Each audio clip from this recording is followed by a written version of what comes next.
हम लोग अयोध्या में मौजूद हैं और अयोध्या में जो प्रभु श्री राम का भव्य मंदिर लगभग तैयार हो चुका है। इसकी प्राण प्रतिष्ठा, मूर्ति की प्राण प्रतिष्ठा का कार्यक्रम आगामी 22 जनवरी को सुनिश्चित हुआ है।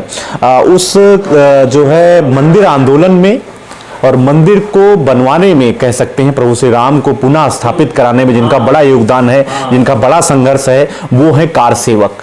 लाखों की संख्या में, हजारों की संख्या में कार सेवक ने ही वो कार्य किया, जिसके बाद मस्जिद का विध्वंस हुआ और उस मस्जिद के गुंबद के विध्वंस होने के बाद भारतीय पुरातत्व विभाग ने खुदाई किया और जहां पर माननीय कोर्ट के निर्णय पर यह कहा गया कि प्रभु श्री राम यहाँ पे विराजमान थे।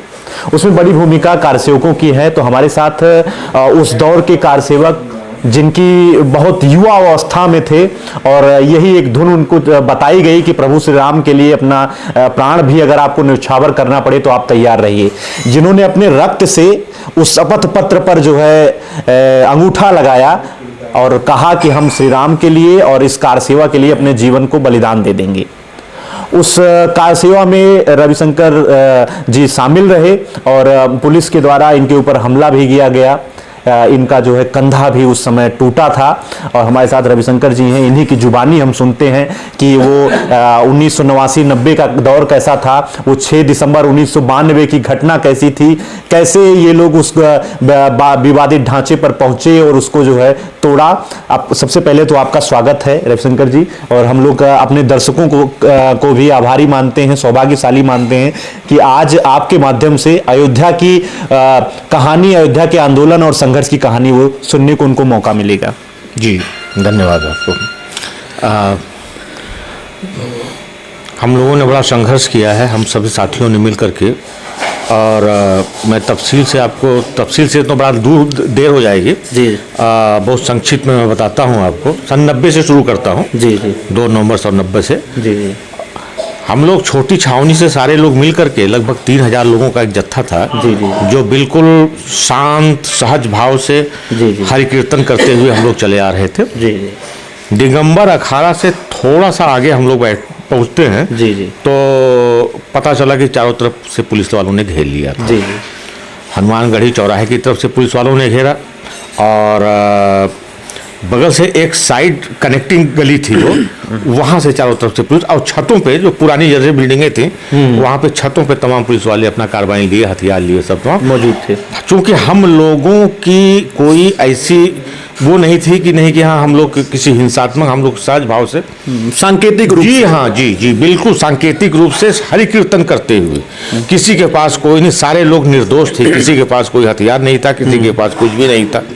हम लोग बिल्कुल एकदम राम नाम जाप करते हुए, उसमें से कुछ ऐसे युवा जोश में आकर के नारा लगाते हुए रामलला हम आएंगे, मंदिर वहीं बनाएंगे इत्यादि इत्यादि। लेकिन उसमें ऐसा भी नहीं था कि किसी तरह की कोई हिंसात्मक कार्रवाई। तो आगे जैसे ही हम लोग बढ़े, दिगंबर अखाड़ा से मुश्किल से 20-25 फीट आगे बढ़े गली में, तो ये पता चला कि चारों तरफ से पुलिस वालों ने घेर लिया है जी। तो ये हुआ, चलिए सुरक्षा की दृष्टि से घेरा है उन लोगों ने, ऐसा कुछ नहीं है।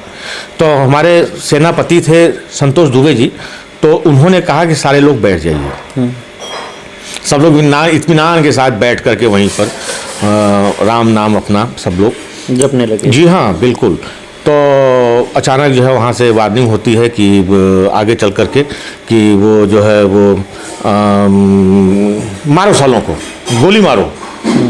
तो ये एक जर्जर बिल्डिंग थी और वो जर्जर बिल्डिंग, किसी से बात हुई, संतोष दुबे जी से किसी से बात हुई, कोई पुलिस का कोई बड़ा अधिकारी ही था, तो कुछ बहस हो रही थी। हम लोग चूंकि दूर थे वहाँ से, तो बहस हुई। उसके बाद तो फिर उसी अधिकारी ने जोर से चिल्लाया, मारो सालों को, गुंडे हैं ये।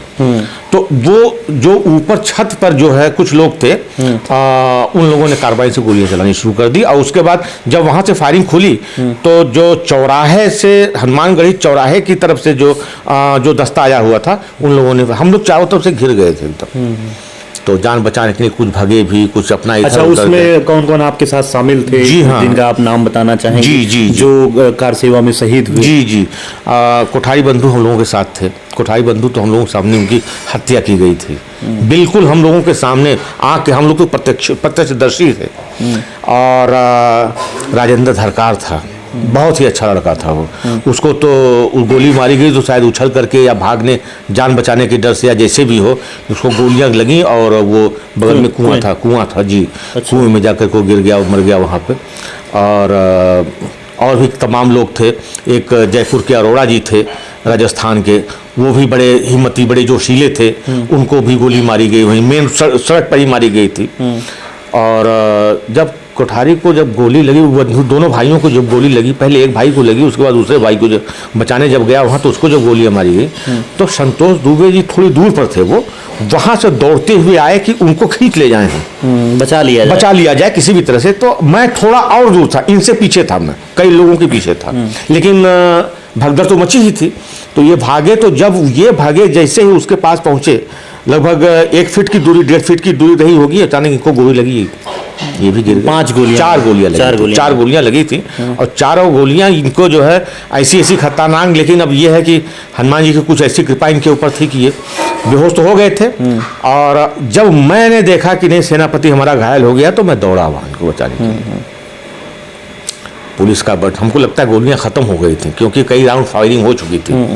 और पुलिस वाले ने जो है बट से उल्टा राइफल करके उसने मारा, मैं झुका, मेरे बाएं कंधे पर जो है बट उसका पड़ा। बट का प्रहार बहुत ज़बरदस्त होता है, ये मेरा बायां कंधा उखड़ गया था वहाँ से। लेकिन फिर भी उस समय आप विश्वास मानिए कि उस समय बिल्कुल दर्द का एहसास नहीं हो रहा था। हाथ मेरा काम नहीं कर रहा था, वो ठीक है, लेकिन दर्द का एहसास बिल्कुल नहीं हो रहा था। मैंने इनको उठाया, उठाने के बाद जो है किसी तरह से जो है अपना घसीटते हुए, तो अमरनाथ पांडे था, वो भी हिम्मती लड़का था, तो हम दोनों ने मिलकर के इनको उठाया। उसके बाद उठाने के बाद गली में सरपट हम लोग भागे वहाँ से। और भागने के बाद तो फिर कुछ महिलाएं थीं जिन्होंने दरवाज़ा बंद कर लिया था, डर के मारे, गोलियां चली गई, किसकी हिम्मत है कि दरवाज़ा खोले। लेकिन कुछ दूर और आगे जाने के बाद एक महिला थी, तो उसने एक खिड़की नुमा दरवाज़ा था, बहुत छोटा सा, लगभग 3.5 फीट रही होगी उसकी वो, तो उसने उसको खोला। उसके बाद तो फिर जो है कुछ और महिलाएं थीं उसमें घर में, जो हम लोगों को घसीट ली। और हम लोग फिर पीछे के रास्ते से फिर मेन सड़क पर गए, फिर वहाँ उनको किसी तरह अस्पताल लेकर के गए। अस्पताल लेने के बाद तो फिर हमारे कुछ और मित्र थे हमारे ग्रुप के, तो हम लोग फिर वहाँ से जब वापस आए तो पता चला कि वहाँ सन्नाटा फैला हुआ था, चारों तरफ खून ही खून था। मतलब वो जो है शहीद गलियां, जी हाँ, रक्त से एकदम लथपथ, जी हाँ, रक्त से लथपथ थी, सड़क पर बिल्कुल चारों तरफ खून ही खून था। दीवालों पे ग्राउंड जीरो पर जाकर के देखेंगे, दीवालों पर अब भी कहीं कहीं गोलियों के निशान आपको मिलेंगे। छींटे थे, खून के छींटे चारों तरफ से थे। जो लोग घायल थे वो चिल्ला रहे थे, जो मरे हुए थे वो तो मरे हुए थे। घायलों की आज भी हम लोगों की हिम्मत नहीं होती है कि हम अगर कहीं उधर से जाना है तो हम लोग घूम के जाते हैं। मतलब पुरानी यादें, जी हाँ, जी बिल्कुल, रक्त रंजित यादें ताजा हो जाती है और आंखों में आंसू आ जाते हैं। वो फिर 6 दिसंबर 1992 की घटना में आपकी बड़ी भूमिका थी, आप लोगों ने मिलकर उस विवादित ढांचे को ढहाया।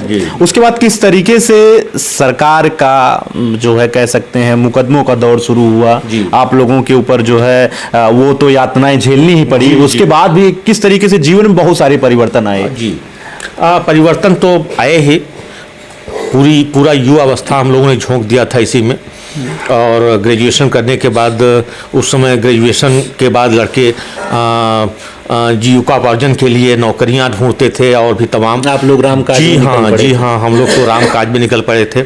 तो और उसके बाद फिर लोगों के तमाम ताने और लोगों के डांट और लोग सामाजिक उपहास, जी खूब हम लोगों ने खूब उपहास सहे हैं।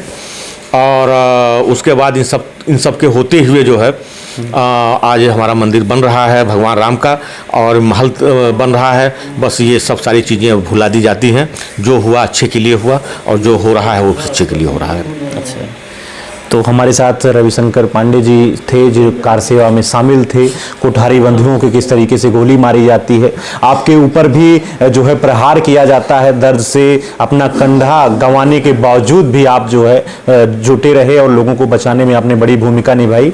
और साक्षात प्रभु श्री राम का मंदिर जो है आज बनकर तैयार हुआ है। यही राम भक्तों की, यही कार सेवकों की भी अपनी इच्छा थी, उनका भी यही जो है संकल्प था, यही प्रतिज्ञा थी कि प्रभु श्री राम का उनके जन्म स्थान पर एक भव्य मंदिर तैयार हो।